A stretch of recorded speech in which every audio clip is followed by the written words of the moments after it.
आदाब, नमस्कार, खुशामदीद, good morning, Radhe Radhe. मित्रों, आज के वीडियो में हम किराएनामे पर चर्चा करेंगे। और मैं ये नहीं कहता कि यूट्यूब पर मेरा ही एक वीडियो है जो किराएनामे के बारे में जानकारी देता है।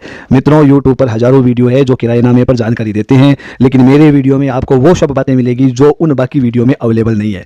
मित्रों, बहुत सारे डीड राइटर किराएनामा लिखते समय एक स्टैंडर्ड फॉर्मेट रखते हैं और उसी फॉर्मेट में किराएनामा लिखते हैं और अपने कस्टमर को दे देते हैं और फिर बाद में उस कस्टमर को दिक्कत हो जाती है। यदि आप भविष्य में होने वाली दिक्कत से बचना चाहते हैं तो आप अपने किराएनामे को कस्टमाइज कर सकते हैं, यानी उसमें बदलाव कर सकते हैं। तो सबसे पहले जब कभी भी आपको किराएनामे की आवश्यकता हो तो डीड राइटर के पास जाएं और उसे कहें कि मेरे को एक स्टैंडर्ड फॉर्मेट का किराएनामा दे दे, और उस किराएनामे को आप घर पर बैठकर कस्टमाइज कर लीजिए। और किराएनामे पर आपको कौन कौन सी बातें लिखवानी है, कौन सी बातें नहीं लिखवानी है, वो सारी जानकारी इस वीडियो के मार्फत मैं आपको दूंगा। तो आइए अब जानते हैं किराएनामे की संपूर्ण जानकारी।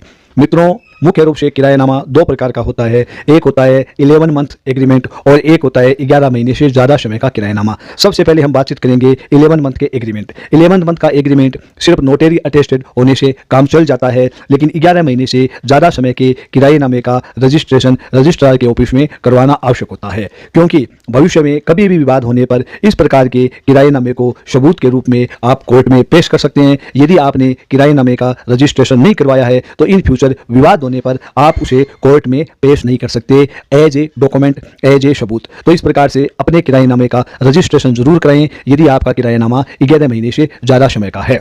मित्रों, इस प्रकार के किराएनामे को एक निश्चित रकम की स्टाम्प ड्यूटी देकर लिखा जाता है, यानी इसका स्टाम्प पेपर भी किराए की कीमत के अनुसार तय किया जाता है। वो आपको संबंधित आपके वकील साहब आपको बता देंगे कि आपका कितना किराया है और उस पर कितनी स्टाम्प ड्यूटी लगेगी। तो इसके लिए आप अपने वकील से अवश्य संपर्क करें। मित्रों, अब बातचीत आती है कि हमें किराएनामे में कौन कौन सी बातें लिखवानी चाहिए, किन किन बातों का कस्टमाइज अपने को करवाना चाहिए। तो सबसे पहली बात आती है प्रतिवर्ष किराया कितना बढ़ाना है। ये बात आपको किराएनामे पर लिखनी चाहिए। इसके लिए आपको 15 से 10% से 7% से जितना भी आप किराया बढ़ाना चाहे वो बात आपको लिखवानी चाहिए। दूसरी बात यह है कि किराएदार मालिक की परमिशन के बिना क्या किसी अन्य किराएदार को रख सकेगा या किसी अन्य व्यक्ति को मकान किराए पे दे पाएगा या नहीं दे पाएगा, इसके बारे में आपकी क्या राय है वो भी आपको लिखवानी चाहिए।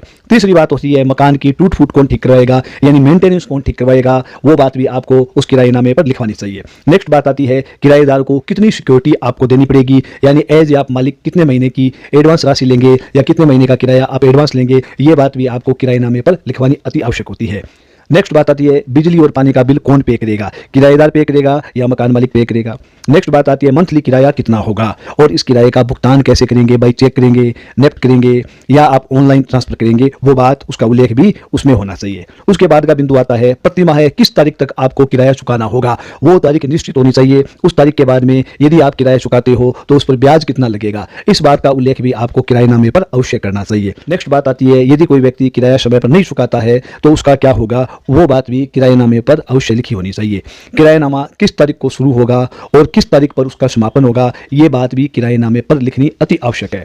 मित्रों, नेक्स्ट बात आती है किराएनामे पर कौन गवाह हस्ताक्षर करेंगे, उन गवाहों को भी आपको तैयार रखना चाहिए। अपनी प्रॉपर्टी की पहचान भी उसको लिखनी चाहिए कि आप कौन सी दुकान किराए पर दे रहे हैं, उसका आशा पाशा कौन है, उसके आसपास कौन रहने वाले लोग हैं, वो पहचान स्पष्ट रूप से किराएनामे पर दर्ज होनी चाहिए। नेक्स्ट बात आती है मकान खाली करवाने के लिए नोटिस कितने समय पहले दिया जाना आवश्यक है, यानी कितने समय पहले एडवांस नोटिस दिया जाएगा मकान खाली कराने के लिए। उसके बाद में आपको लिखना चाहिए कि यदि बीच में किराएदार मकान खाली कर देता है तो उसकी क्या शर्तें रहने वाली है, कौन कौन सी बातें जो है वो ध्यान में रखी जाएगी। मित्रों, यहाँ पर दी गई जानकारी यदि आपको पसंद आई है तो मेरे इस वीडियो को लाइक कर दीजिए, चैनल को सब्सक्राइब कर दीजिए और किराएनामे से संबंधित यदि आपके दिमाग में कोई प्रश्न हो तो अवश्य ही कमेंट कर दीजिए। मित्रों, आज के लिए बस इतना ही। राधे राधे, गुड बाय, खुदा हाफिज, जय हिंद।